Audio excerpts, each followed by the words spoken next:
But the bees that we have on the island that you see in boxes like this behind you are an introduced species that came over at various times in the last 450 years.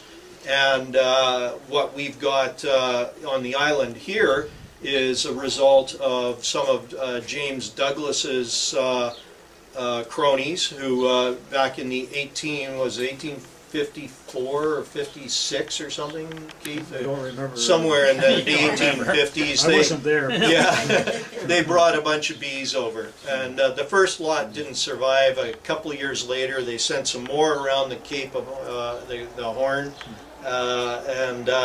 They crossed between a black Carniolan bee and a Caucasian and an Italian bee.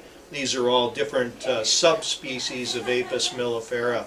And we have a bee that is superbly adapted to our Vancouver Island habitat. And that's the whole key and the whole focus to go back to breeding again. That's why we want to have these selective areas that we can get our bees into to maintain this pure line and to get bees out into the island environment. We could import bees from other parts of the world, queens from other parts of the world. They ship queens around the world, but it doesn't make sense to take a bee, say, that is acclimated to Italy or to Australia and ship them into this environment and expect them to perform in our whatever. There's a bumblebee on there. It's a dead bee, so don't be alarmed. But that's what a bumblebee nest looks like.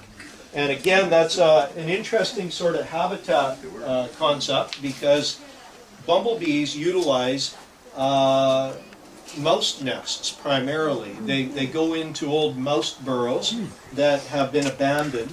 The bees, the queen bumblebee, which is actually truly hibernated. These bees don't hibernate, but the queen bee will find one of these old hibernaculums and will go into it and start building a nest like that.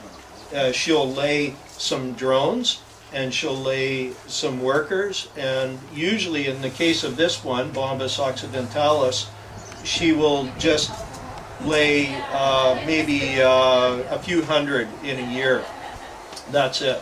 They're called solitary bees, and they're incredibly important pollinators. If you turn around and look in that hedge right along behind you, most of the bees flying in that hedge are solitary bees.